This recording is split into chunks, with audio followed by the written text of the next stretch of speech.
Hi everyone, so I've been tagged by booksoverlooks. She has a really great channel, so I'll put a link below. She created this tag called My Reading Story, which is a take from my YouTube story. So this is where you explain how you became to love reading and books. So the best place for me to start is obviously the beginning. So my first memories of reading began, I think, in infant school when I was 6, I think. Yeah, I think it was about 6. And we were reading for schooling. It was part of our daily lessons to build our vocabulary. I think it was mundane and repetitive. You had to repeat the words because they had to be reinforced, but the storylines wasn't very great because it really just concentrated on helping you to read and build that reading skill. So I didn't enjoy reading, and I think I struggled with me being dyslexic. I struggled, but my uncle also tried to reinforce the pleasure of reading, I should say, with you know, the Ladybird books, Peter and Jane, I think. Yeah, and they were old back then, so yeah, I didn't like them at all. Yeah, I didn't enjoy reading. No, my very first memory of reading was not good. And carpet time reading, no, wasn't good for me either. So my first real positive reading experience began when I was 10, when my stepfather would take my brother and I to the library to go and choose some books. And I found myself gravitating to Enid Blyton books, The Secret Seven and Famous Five, I think they were called. And these were books full of adventure and mystery. They used to spark my imagination. I longed to have adventures like that. And the books, great characters. You always had to solve something, and you wanted to solve the mystery before you actually found out who it was. But yeah, really good books. They had you gripped, and they were really easy to read. From what I remember, they were really easy to read for me. Yeah, I like them. At first, you know, if you ignore the cover, because I didn't really like the covers of them, but they were great. It was about adventure of the great outdoors. These books were about friendship and loyalty and just being there for one another, working as a team. Really loved those books, really great books. So yeah, that was my first positive experience. I used to finish them like in a day. I just couldn't put those books down, and I think I finished a whole series, so I had to move on to something else. So once I exhausted all the Enid Blyton books, I kind of like scanned the library to see what else there was for me, and then I found Sweet Valley High books seemed to be quite popular. I did enjoy these books because they were light-hearted, really easy to read. I loved the font size. I would finish these books in like half a day because they were really quite thin. And I remember my stepdad saying, do not read those books, they will rot your brain. But I'm like, well, no, I really enjoyed them. And yeah, but I think I got to book 22 and I kind of like started to get bored of those. But there were other books that were quite similar to those that I really liked, which had a little bit more depth. And yeah, just I was always reading. The fact that I wanted to take my book with me everywhere caused arguments, because when we was on holiday, I insisted on taking a book with me when we were climbing the mountains in the Lake District. And I would, you know, I said, you can't take a book with you, but I insisted, stuck it in my rucksack. When we had our packed lunch, I would take it out and I'd be reading it, whether it was raining or sunshine. And yeah, but that was me. Always dinner table, got a book with me, get in trouble for that. So yeah, we used to get in trouble a few times over reading, but at least I was reading. That's the main thing. So during that time, I managed to find a gem of a book called The Stars Were Upside Down by Gabrielle Allington, I think it is. And this book, oh my gosh, it really affected me. It tells a story of a girl called Tavi who is a kitchen maid. I think she travels all the way to Sydney, Australia to become a help for this man and his baby.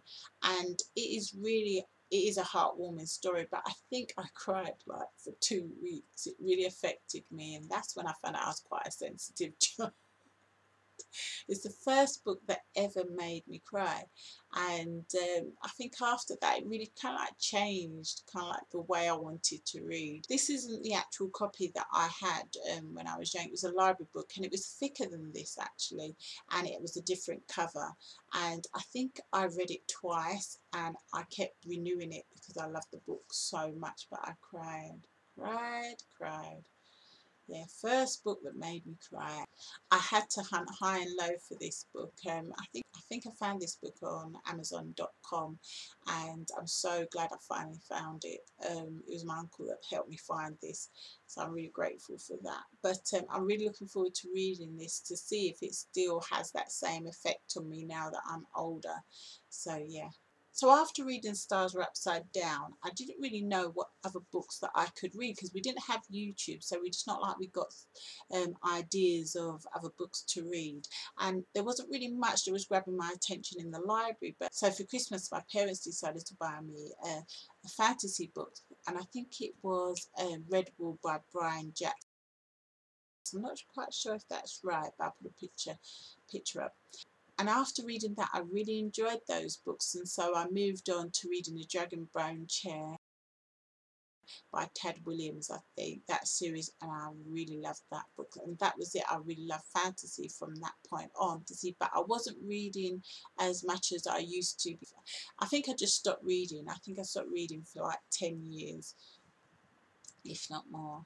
So yeah, I kind of like, because life gets in the way and I just didn't have time to read, and yeah, I just stopped reading, and I did miss reading, but I didn't see where I was fitting the time in. So the only time I started reading again was for my studies, which I found really difficult because they weren't fiction books, they were study books, and they were really hard, and I managed to finish my studies.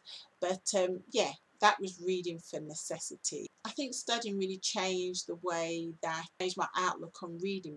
Yeah, so it was really sad because there was nothing for me. I didn't feel the need to read fiction, and I don't know why I was going through that phase, but I did. So when did I get back into reading?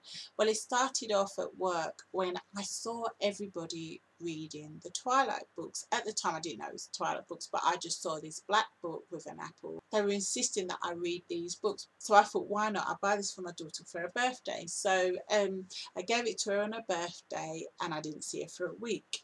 And I was kind of like upset because I'm saying, well, where are you? So I insisted that she'd come out, and I took the book from her. So I thought, let me just read a bit of this book to see why she finds this book so fascinating. And my daughter didn't see me for 2 weeks because I read the whole series. That was all I did, just read. I didn't even want to go to work. And that's how I got back into reading fiction. But what happened after reading those series of books, I found it difficult to read anything else because there wasn't really anything that I thought got my attention. So I kind of left it for a while until one day I was travelling on the tube in London, and a woman was sitting in front of me reading this book, and this book was a beautiful book. It was like orangey gold, and it was a picture of a man with a cloak on, and he had red hair, and it was blowing in the wind, and he was on a mountain, I think. So the title was written in German. I sat opposite that lady and I memorised the writing, and I memorised what the words and the letters were. And I went home and I googled it, and then I found out that this book was The Name in the Wind by Patrick Rothfuss. And I think that's right, Patrick Rothfuss. The great thing is I bought the book and I fell in love with it. I read it and I thoroughly enjoyed it. It's everything I wanted in a book, especially a fantasy book.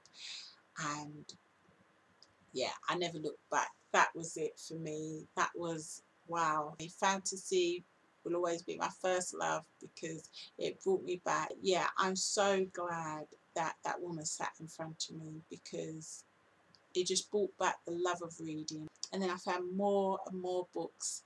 And I think that's how I found BookTube, because I think I was I must have YouTube Patrick Rothfuss to see what other people thought of books, and that's how I found the BookTube community. So that's my reading story created by Booksoverlooks. As it's tagged, I have to tag somebody else, and I'm going to tag the Booksupply, BookswithKacey, Forsaken 707, the ReadingMartin, and Lechelle, and anyone that wants to do the tag. Yeah, so that's my reading story. So have a good week, and I'll see you next time. Bye.